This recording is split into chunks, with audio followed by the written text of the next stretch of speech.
बिस्मिल्लाहिर्रहमानिर्रहीम। अस्सलाम वालेकुम students. 9th class unit number 6 lecture number 9 में आज हमारा टॉपिक है multiple choice questions MCQs.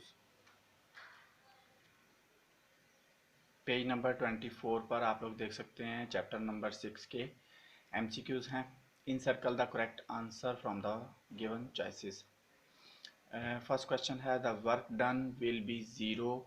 Work done zero होगा when the angle between the force and the distance. Force और डिस्टेंस के दरमियान एंगल उस वक्त क्या होगा जब वर्क ज़ीरो हो जाए।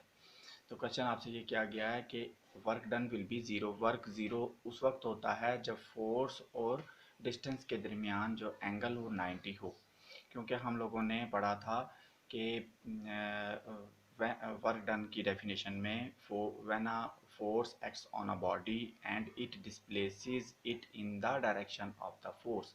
जब किसी भी बॉडी के ऊपर फोर्स अप्लाई हो और वो उसको फोर्स की ही डायरेक्शन में डिस्प्लेस करे, यानी दोनों के दरमियान में एंगल ज़ीरो हो, तो वर्क जो है वो होता है। वर्क की कुछ ना कुछ अमाउंट होती है, लेकिन वर्क ज़ीरो कब होता है? जब फोर्स और डिस्टेंस के दरमियान में 90 का एंगल हो। तो इसकी जो बेस्ट ऑप्शन है वो सी वाली है और वो 90 है। If the direction of the motion of the force, अगर फोर्स जो direction of the motion of the force, तो फोर्स लगने की वजह से जो मोशन हो रही है उसकी डायरेक्शन इज़ परपेंडिकुलर परपेंडिकुलर हो to the direction of the motion of the body, body की जो मोशन है उसकी डायरेक्शन के परपेंडिकुलर हो, तो वर्क डन उस वक्त क्या होगा? उस वक्त वर्क ज़ीरो हो जाएगा। जैसा कि पहले क्वेश्चन में बताया गया कि वर्क ज़ीरो होगा अगर फोर्स और डिस्टेंस के दरमियान में एंगल 90 हो। तो यहाँ पर कह रहा है कि direction of the motion of the force, force जिस डायरेक्शन में मूव कर रही है उस वो परपेंडिकुलर हो direction of the motion of the body, जिस डायरेक्शन में बॉडी मूव कर रही है, यानी फोर्स की और बॉडी की, फोर्स की डायरेक्शन और बॉडी की मूवमेंट की डायरेक्शन में परपेंडिकुलर हो, वो दोनों परपेंडिकुलर हों एक दूसरे के, तो उस वक्त वर्क जो है वो ज़ीरो हो जाएगा। तो एमसीक्यूज नंबर 1 और 2 में स्टेटमेंट्स चेंज करके उनके ऑप्शंस को कंफर्म किया गया कि इस तरह वर्क जो है वो ज़ीरो होगा। तो थर्ड ऑप्शन है आपके पास, थर्ड क्वेश्चन है आपके पास, if the velocity of the body becomes double. अगर किसी भी बॉडी की वेलोसिटी को डबल कर दिया जाए, then its kinetic energy will, इसकी काइनेटिक एनर्जी क्या होगी? जैसा कि आप जानते हैं कि हमने पढ़ा था कि kinetic energy is equal to, drive किया था, kinetic energy is equal to half mv²। तो अगर उस रिलेशन में वेलोसिटी की जगह पर हम 2v पुट कर दें, वेलोसिटी को डबल कर दें, वेलोसिटी को 2v, वेलोसिटी की जगह 2v कर दें, तो 2 का जब हम स्केयर लेंगे तो वो 4 हो जाएगा और फैक्टर 4 जो है वो बाहर आ जाएगा और हाफ mv² हमारे पास वैसे ही रहेगा, तो बिकम 4 टाइम्स। तो उसकी जो काइनेटिक एनर्जी होगी वो, then its kinetic energy will become 4 time, उसकी काइनेटिक एनर्जी 4 टाइम हो जाएगी। तो ये था आपका थर्ड क्वेश्चन का आंसर। इसके बाद हम बात करते हैं क्वेश्चन नंबर 4 की। The work done in lifting a brick of mass 2 kg through a height of 5 meter above the ground will B.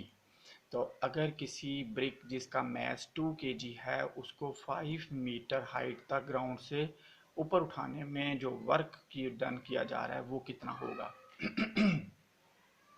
यहाँ वर्क डन का फार्मूला यूज़ करेंगे फोर्स मल्टीप्लाई बाय डिस्टेंस। तो उसको ऊपर हाइट तक जो हमने उठाया है उसको डिस्टेंस जो 5 मीटर है और इसके ऊपर जो फोर्स लगी है वो उसके वेट के इक्वल होगी। तो weight is equal to mass multiply by gravitational acceleration. तो इसको हम जी से मल्टीप्लाई करेंगे, 2 को 10 से मल्टीप्लाई करने पर, जी की वैल्यू 10 है, 10 से मल्टीप्लाई करने पर 20 न्यूटन फोर्स इस पर लगानी पड़ेगी। तो force multiply by distance 20 multiply by 5 is equal to 100। तो यहाँ जो किया गया वर्क डन है वो 100 जूल होगा। Work done is equal to 100 joule. तो इस तरह ये शॉर्ट क्वेश्चंस हैं, न्यूमेरिकल प्रॉब्लम्स हैं जो हमने पढ़े हैं, उनमें ये एमसीक्यूज में पूछे जा रहे हैं। इस तरह के और वैल्यूज़ चेंज करके भी आपसे एमसीक्यूज पूछे जा सकते हैं।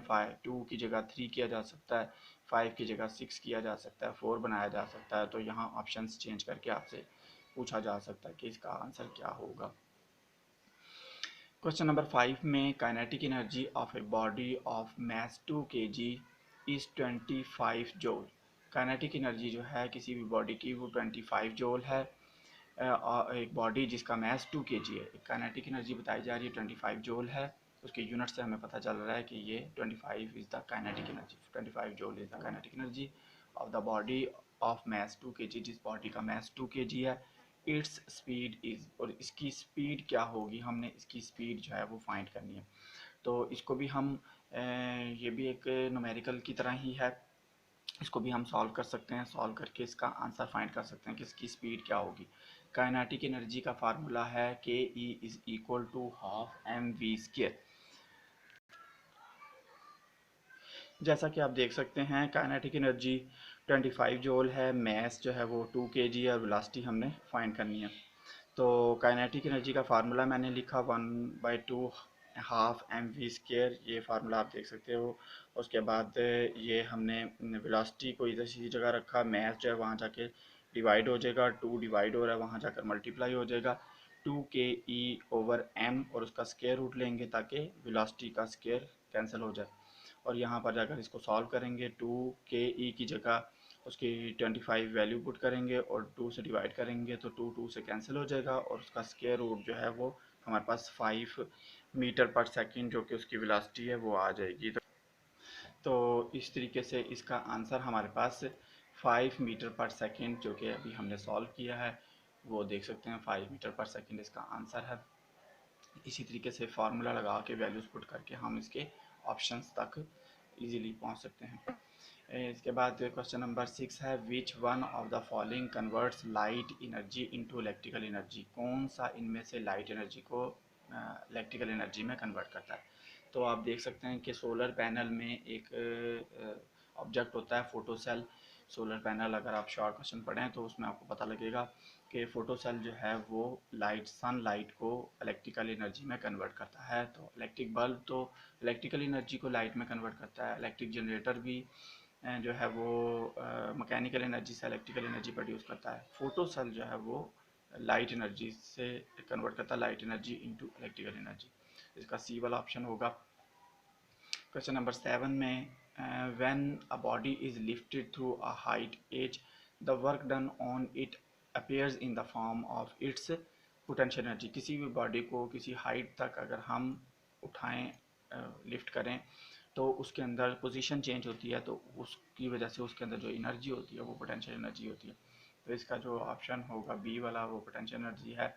उसके बाद क्वेश्चन नंबर 8 है हमारे पास, और ये क्वेश्चन है the energy stored in coal is. Energy जो पेज नंबर 25 है, इसमें क्वेश्चन है एनर्जी स्टोर्ड इन कोल, जो कोयले में एनर्जी स्टोर होती है वो केमिकल है, क्योंकि कोयला जो है बर्न करने पर हीट एनर्जी देता है। इसके अंदर हीट एनर्जी नहीं होती बल्कि उसके अंदर केमिकल एनर्जी होती है, क्योंकि बर्निंग जो है केमिकल एक बर्निंग प्रोसेस है, तो इसमें केमिकल एनर्जी होती है। तो इसका सी वाला ऑप्शन है। The energy stored in dam is potential energy. Dam के अंदर जो वाटर के अंदर, डैम में जो वाटर होता है उसके अंदर पोटेंशियल एनर्जी होती है, वो एक ख़ास हाइट तक चला जाता है और फिर उसके अंदर पोटेंशियल एनर्जी आ जाती है। In Einstein mass energy equation C is the. C इसके अंदर आइंस्टाइन इक्वेशन, जैसा कि आपने पढ़ा आइंस्टाइन इक्वेशन में E is equal to M C square. तो जो सी है वो स्पीड ऑफ लाइट होती है उसमें। अगर उस पैराग्राफ को हम पढ़ें तो उसमें सी को स्पीड ऑफ लाइट से शो किया गया है। और इसका लास्ट जो क्वेश्चन है वो हमारे पास rate of doing work is called power. ये डेफिनेशन है, rate of doing work is called power. तो डेफिनेशन अगर आप लोगों ने याद की होगी तो आपको पता चलेगा rate of doing work is called power. Energy भी नहीं है, टार्क भी नहीं है, मोमेंटम भी नहीं है, rate of doing work is called power. इसके बाद ये इसके शॉर्ट क्वेश्चन हैं एक्सरसाइज के कुछ। Define work, what is it's SI unit, when does force do work, explain, उसको एक्सप्लेन करना है। ये एक्सरसाइज के जितने भी शॉर्ट क्वेश्चन हैं ये सारे आपको रीडिंग में से मिल जाएंगे। इसमें why do we need energy, हमें एनर्जी की क्यों ज़रूरत होती है, हमें बहुत से काम करने के लिए we perform variety of work to perform, ये एनर्जी की जो है वो नीड है हमारी।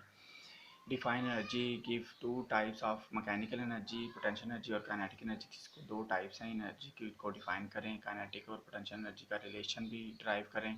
फॉसिल फ्यूल्स क्या हैं और इन मोस्ट प्रेफर्ड एनर्जी कौन सी है और क्यों है। सनलाइट को हम मोस्ट प्रेफर्ड एनर्जी कहते हैं। How is energy converted from one form to, ये इंटर कन्वर्जन ऑफ एनर्जी में आपको इसका आंसर मिल जाएगा 6.10 का। उसके बाद name the 5 devices that convert electrical energy. बहुत सी डिवाइसेस हैं जो इलेक्ट्रिकल एनर्जी से मैकेनिकल एनर्जी में कन्वर्ट करती हैं। इलेक्ट्रिक फ़ैन है, इलेक्ट्रिक जूसर मशीन है और स्पिनर है, ड्रायर मशीन है। बहुत सी मशीन जो हैं ऐसा काम करती हैं। Name a device that convert mechanical energy into, ये इलेक्ट्रिक जनरेटर है जो मैकेनिकल एनर्जी से इलेक्ट्रिकल एनर्जी प्रोड्यूस करता है, उसे कन्वर्ट करता है। What is meant by the efficiency, ये डेफिनेशन है एफिशिएंसी की, हमने पढ़ चुके हैं इसको। How can we find the efficiency of system, ये इसका फार्मूला आपने बताना है कि कैसे हम एफिशिएंसी को फाइंड कर सकते हैं। What is meant by the term power, ये पावर की डेफिनेशन आपने। वाट डिफाइन द वाट, ये यूनिट ऑफ द पावर, इसको डिफाइन करेंगे तो ये हमारे शॉर्ट क्वेश्चन भी सॉल्व हो जाएंगे। सारे के सारे आपको रीडिंग में से मिल सकते हैं, वहाँ से आप इसको सर्च करें और इसको भी नोट्स बनाएं, प्रिपेयर करें। Thank you. अल्लाह हाफिज़।